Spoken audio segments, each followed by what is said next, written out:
everybody, and welcome back to another video on the Texas Rangers Report, brought to you by Centerfield Media. In today's video, we have some more breaking news by the Rangers. It just seems like Chris Young loves to hit that trade button. It seems like he's playing like MLB The Show or something. The Rangers have traded their closer Rafael Montero to the Seattle Mariners for pitching prospect Jose Corniell and a player to be named later. The Rangers have also traded a player that's been in the Rangers organization for a long time, and outfielder Scott Heineman. They traded him to the Cincinnati Reds for an infield prospect in Jose Acosta. And last but not least, the Rangers have signed a few more minor league free agents, and you might want to stick around because one of the minor league free agents is a very familiar Texas Rangers name. So with that being said, let's get straight into the video. Yeah, so guys, my hair is just too long, so I have to wear a hat now, like in every video.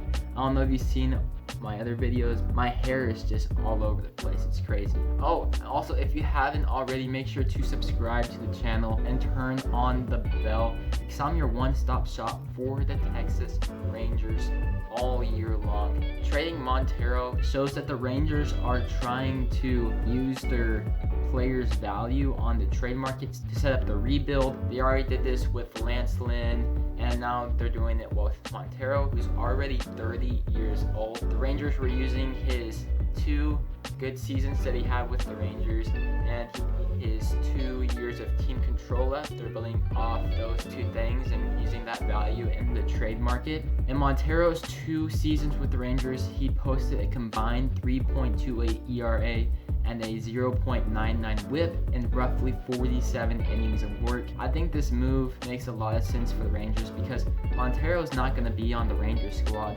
whenever the Rangers are going to try to compete for a championship. And it's not like the Rangers were going to re-sign Montero whenever he became a free agent in 2 years. So I think this is a good deal by the Rangers organization to get a young prospect for Montero. For the Mariners, I don't think this move really makes any sense at all, because I think the Mariners are almost in the same boat as the Rangers. They're 2 rebuilding clubs, and I don't think the Mariners are going to be competing this year or next year.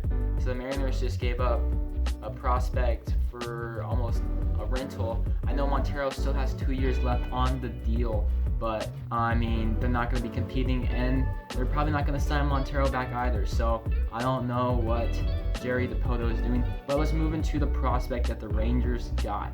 In return, the Rangers are receiving a 17-year-old pitching prospect in Jose Corniell and a player to be named later. Cornell was signed by the Mariners in the 2019-2020 International Amateur Signing Class. That's a bunch of words, but yeah, this is how the international players basically get into the MLB. They don't really get drafted unless you're like from Puerto Rico or something. But he signed for roughly like $630,000. So that's a lot of cash, but not as much as like some of the people get in the draft. Although if everything works out, Cornell looks like a solid prospect. He has 3 good pitches. He has a fastball that's already in the mid-90s as a 17-year-old. He has a power curveball and a really good changeup as well. I'd say his fastball and his changeup are his 2 best pitches. And again, Cornell is only 17 years old. He has an extremely projectable frame at 6'3", 165 pounds. So whenever he adds more muscle and grows into his body, I think he could hit triple digits with his fastball velocity. Right now, he has been working short stints, but the plan is to work him as a starter. With how young he is, it's almost like the Rangers just drafted like a high schooler in the MLB draft. So with that being said, Cornell has a bunch of potential. He's already like number 23 or 24 prospect on the Rangers MLB.com. He's not going to be MLB ready till like 2024. So this just gives something the Rangers to build upon. So I think this is a solid move by the Rangers. For the player to be named later, I expect another young player like Cornell, but we'll just wait to see. The Rangers are still expecting a player to be named later in this deal, a player to be named later in the Nate Lau deal, and I think another player to be named later in like one of the Mets deals back at the trade deadline.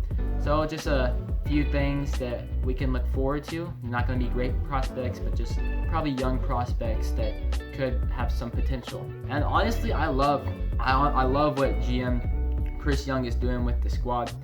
He realizes that the Rangers are a rebuilding club. He's not beating around the bush like John Daniels is doing. I know that John Daniels is still in the organization, although John Daniels would always call it like a retool or something crazy like that, even though the Rangers have needed to rebuild for quite some time. So Chris Young is setting the Rangers up for future success, and I value that, and I like it a lot. The Rangers have also made another move, and they have dealt 28-year-old outfielder Scott Heineman. He's been in the Rangers organization for quite some time.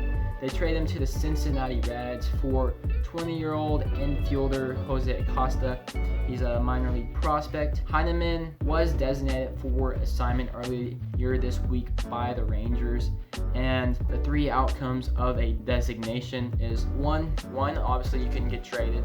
Two, the team doesn't work out a trade, and then you can get claimed off waivers, and then if you don't get claimed off waivers, you can just get outright AAA. So those are the three things that can happen off waivers, and apparently the Reds didn't want to wait to snatch Heineman off of waivers because the Reds must have thought a team that was higher on the waiver order would have claimed Heineman. So apparently there is some value out there for Scott Heineman, but honestly I think his future value as a major leaguer is like the fourth outfielder on an MLB club. So I mean, I think this is another good deal by the Rangers. I don't know how good Acosta is going to be, but at least the Rangers are making moves and trying to build the best future that they can for the Rangers club. Heineman had a career 189 batting average, 259 on base, and a 331 slugging percentage in his 139 plate appearances with the Rangers.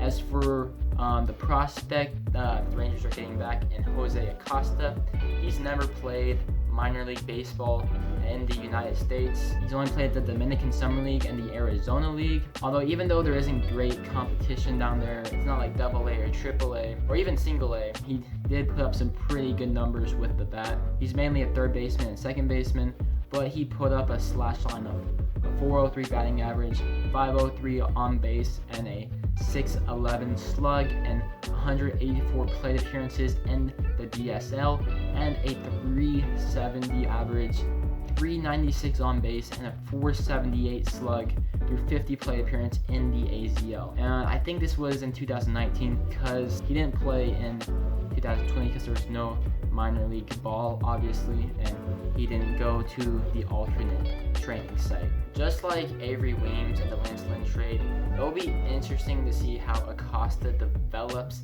in the Rangers organization because these guys aren't highly touted prospects. So it'll be interesting to see if they make something of themselves and maybe they can become everyday big leaguers. That would be pretty interesting. And last but not least, the Rangers have added to their list of minor league free agents that already includes right-handed pitcher Eduardo Ramos.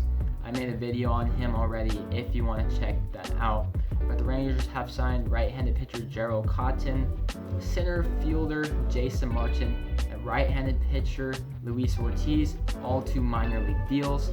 And if that last name sounds familiar, that is because Luis Ortiz was the Rangers' first round choice back in 2014, and he was packaged into the Jonathan Lucroy deal back at the deadline whenever the Rangers were making a push for playoffs and for the World Series. With that being said, that just about wraps up this video. If you liked the video, please give it a thumbs up down below. I would really appreciate that. Tell me in the comments what you think of the Rafael Montero trade to the Mariners, as that was the major transaction in this video. Thanks for staying to the very end and watching the Texas Rangers Report on Centerfield Media, and I'll see you on the next one. Peace.